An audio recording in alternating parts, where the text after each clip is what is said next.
En Amérique latine, aujourd'hui, il y a 500 VIE. Pour vous donner une idée, il y a 6 ou 7 ans, il y en avait à peu près 200, 250, 260. Donc on a une très forte croissance. Donc on a décidé avec les conseillers du commerce extérieur de la France, on est toujours en train de les solliciter, les conseillers du commerce extérieur de la France, on leur dit qu'il faut vous aider les VIE. On a inversé l'exercice, on a demandé aux VIE en fait, de faire le parcours d'Amérique latine dans le cadre d'un grand prix. On leur a demandé de réfléchir à 3 idées. On leur a réfléchi à la première idée, c'est comment promouvoir le VIE. Comment promouvoir le VIE, un sujet qui appartient au Conseil du commerce extérieur de la France.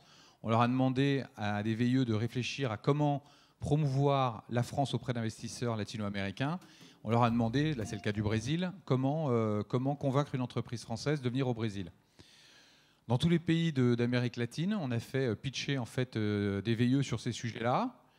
Des juristes sont réunis et puis on a choisi dans chaque pays en fait, un gagnant. Donc il y a eu un gagnant au Brésil, au Chili, en Colombie. On a choisi aujourd'hui de faire pitcher les 3 meilleurs. Donc on a un candidat du Brésil, on a une candidate du Chili et une candidate du Mexique. Elles vont à nouveau pitcher devant vous pendant 4 minutes 30 sur les 3 mêmes sujets, c'est-à-dire comment convaincre une entreprise française de venir en Amérique latine.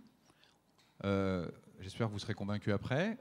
Comment convaincre un investisseur latino-américain de venir en France? Et le 3e sujet, pourquoi on doit prendre un VIE? Alors je pense qu'en les regardant, vous serez convaincus, parce que moi je les ai vus pitcher, que c'est excellent, et vous serez convaincus que prendre un VIE est une très bonne solution. On a un jury composé d'un certain nombre de personnes, de Business France, du Conseil du commerce extérieur de la France, d'Altios. On a le représentant du MEDEF ici qui va participer, Florence aussi. Voilà, donc on va les faire participer. Alors, les 3 candidats, ils sont là. On a fait un ordre de passage. La première personne à passer, c'est Wahab, c'est ça? Donc le premier candidat, pendant 4 minutes 30, alors où est Wahab? Il va descendre. Wahab, il travaille au Brésil. Il travaille pour une entreprise dans les technologies. Il fait de la visioconférence. Il a participé au concours brésilien qui a été très fortement concurrentiel. Il va avoir 4 minutes 30 pour répondre aux 3 questions et essayer de nous convaincre que ces 3 questions-là, il peut apporter les bonnes réponses. Alors, on va attendre que ta présentation... Est-ce qu'on peut mettre la présentation de Wahab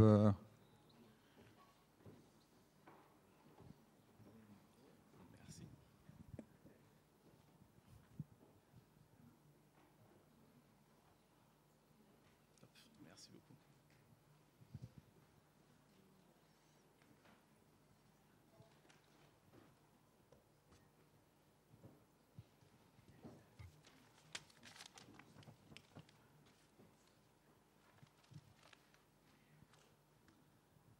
Alors, 4 minutes 30. À partir du moment... Alors, on va mettre le chronomètre.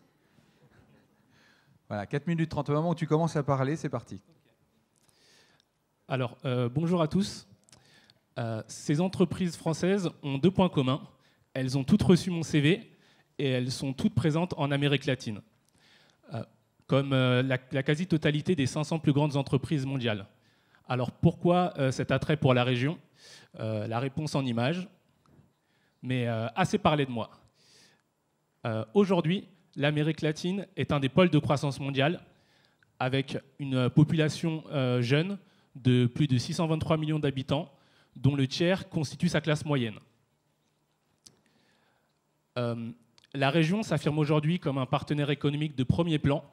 Le Brésil et le Mexique sont, par exemple, font partie des premières économies mondiales. On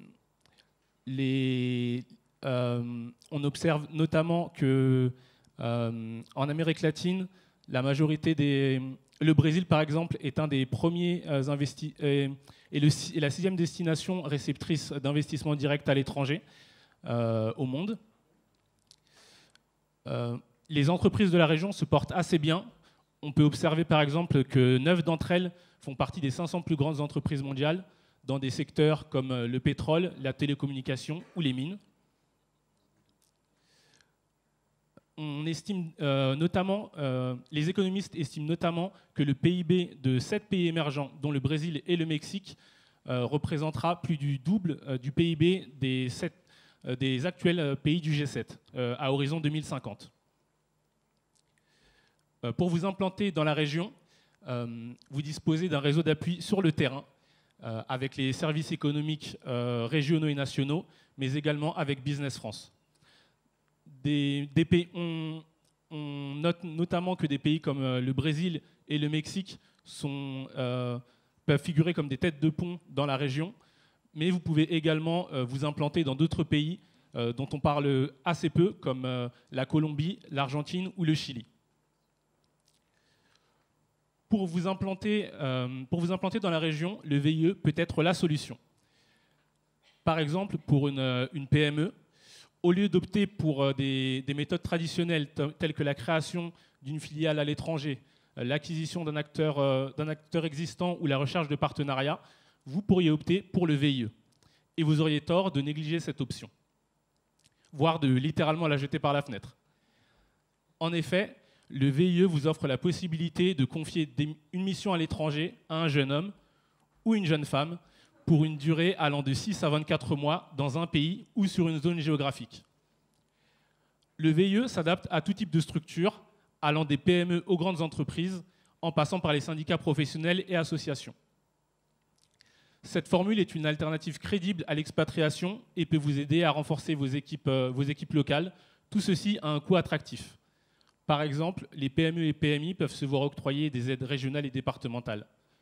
Le statut public du VIE vous exonère de toute charge sociale et de tout lien contractuel avec le volontaire, dont la gestion juridique et administrative est déléguée à Business France. Si vous ne disposez pas de structure d'accueil dans le pays, Business France peut également vous proposer des solutions. Une autre mission de Business France est l'accompagnement d'investisseurs étrangers en France, et la France dispose de nombreux atouts. Je pourrais vous convaincre avec cela, mais je vais plutôt vous parler de cela. La France est le second marché de l'Union européenne, avec un potentiel de consommateurs de 500 millions d'habitants en Europe. La France se distingue également par son positionnement géographique et la qualité de ses infrastructures. La France est une économie innovante, dynamique et productive. On note par exemple que la France est devant le Royaume-Uni et l'Allemagne en termes de productivité. Et un autre chiffre intéressant, le taux de création des entreprises en 2016 en France est supérieur à son taux d'avant-crise financière.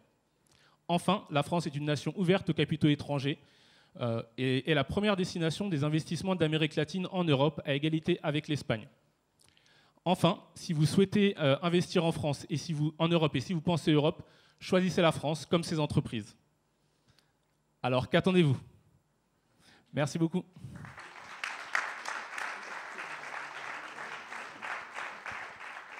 Merci Wahab. C'est pas un exercice facile. Normalement, après, on prend une personne au hasard dans la foule et il doit faire le même exercice pour accompagner. Merci Wahab. On a maintenant, c'est Marion. Donc Marion, elle vient du Mexique, elle travaille chez Sanofi.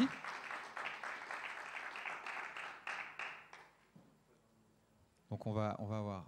C'est prêt. Moi, je suis en bas avec le chronomètre, donc il suffit de me regarder, je te montre le temps, d'accord?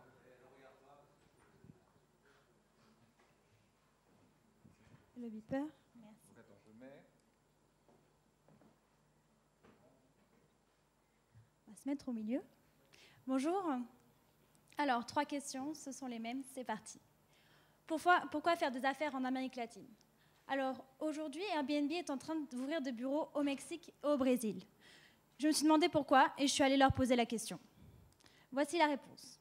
América Latina, por sus mercados de muchas oportunidades, no podíamos no estar. C'est ce qu'ils veulent dire. Aujourd'hui, on ne peut pas être une PME et un grand groupe sans être en Amérique latine et sans y faire des affaires. C'est ça qu'Airbnb est en train de faire. Et aujourd'hui, quelles sont aussi les autres raisons les plus concrètes? L'Amérique latine, et vous l'avez écouté ce matin et cet après-midi, c'est 600 millions de consommateurs. C'est une masse critique très importante et c'est également 5 000 milliards de PIB sur l'ensemble de la région. C'est également des pays allant jusqu'à 4% de croissance économique et enfin 19 pays participant à des traités commerciaux. C'est une vraie intégration régionale, c'est une volonté de ce continent de se développer et de grandir ensemble. L'Amérique latine, c'est à la fois une identité mais aussi des différences. Selon vos besoins en tant qu'entreprise, de consommation, d'exportation, vous trouverez les réponses à vos besoins dans les différents pays. Si vous êtes intéressé, par où commencer? Eh bien, par le Mexique. Non pas parce que j'y suis, mais pour d'autres raisons qu'on a pu également aborder ce matin.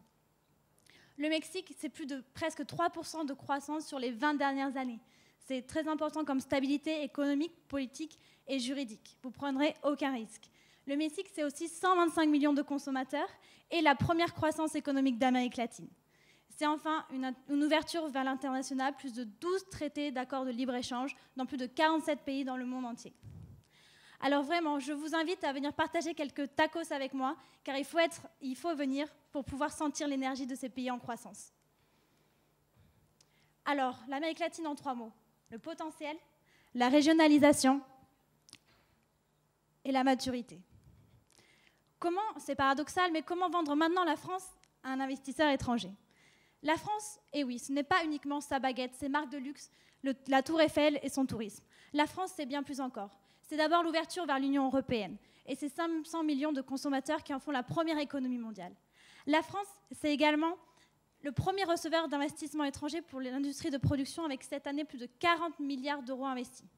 C'est également, vous ne le savez peut-être pas, 20 000 entreprises françaises ici sur notre sol déjà installées. Et la France, enfin, c'est le pays de l'innovation. Vous aurez demain à Paris le plus grand incubateur mondial qui va ouvrir avec plus de 1000 startups. C'est donc ça la France. Et en 3 mots, la France, c'est l'Europe, la France, c'est l'innovation et c'est la qualité. Enfin, comment promouvoir le VIE? Je ne vais pas vous raconter les raisons économiques ou encore le travail de Business France sur les formalités, la facilité de recrutement. Je vous parle stratégie. Le VIE, c'est plus que ça. C'est une stratégie à long terme pour vous, entreprise. C'est promouvoir plus de 10 000 Français à l'étranger. C'est le rayonnement de la France à travers le monde. Et c'est surtout aussi préparer vos managers internationaux de demain. En effet, savez-vous qu'au Mexique, plus de la moitié des managers français sont d'anciens VIE? Et c'est ça qui est à retenir dans le VIE. C'est votre stratégie à long terme pour développer vos futurs managers. Le VIE, c'est le professionnalisme, c'est le rayonnement et c'est l'avenir. Je me suis moi-même demandé, il y a plus d'1 an, quand j'étais dans cet amphithéâtre, que je quittais un CDI dans un cabinet de conseil parisien pour aller en VIE. Suis-je en train de prendre un risque? Eh bien non, c'est la meilleure chose que j'ai pu faire aujourd'hui. Et vous, prendrez-vous le risque aujourd'hui de ne pas préparer votre développement de demain? Merci.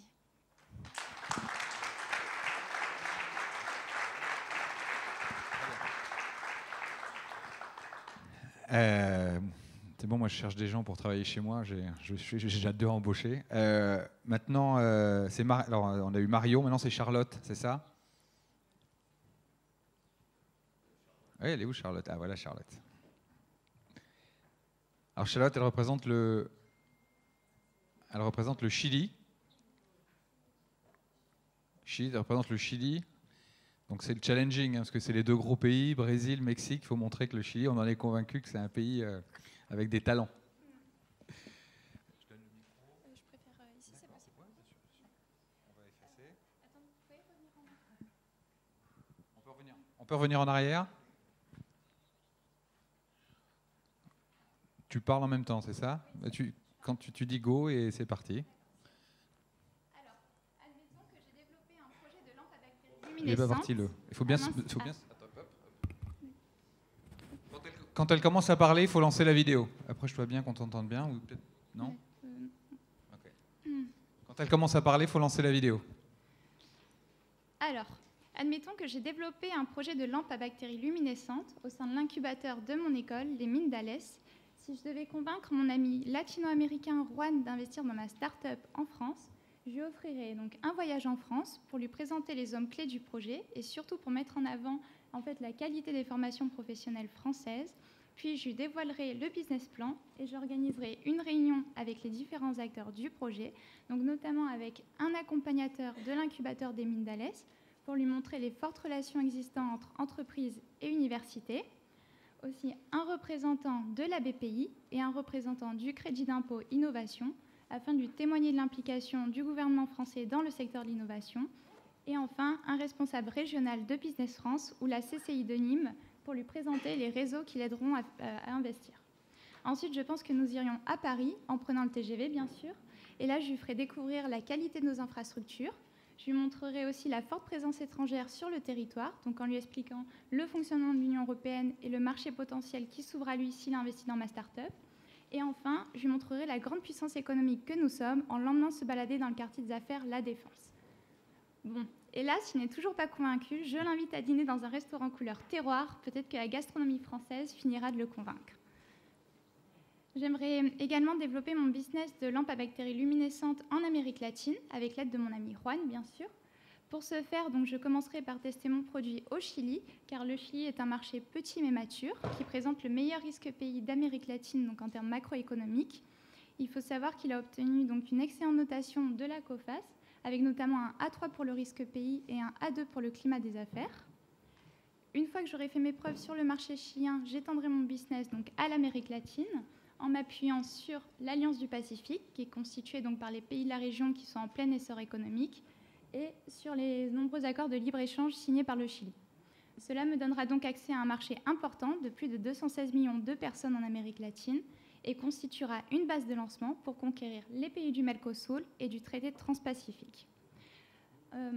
D'autre part, malgré donc, la diminution de la croissance latino-américaine, en fait, avec la baisse du prix des actifs, nous pouvons faire pas mal d'achats au niveau des infrastructures, de l'environnement et de l'énergie. Et enfin, malgré la récession que subit l'Amérique latine depuis 2 ans, les projections économiques du continent sont plutôt positives, donc avec une reprise du prix des matières premières qui permet de redonner confiance aux investisseurs et de renforcer la croissance économique des pays.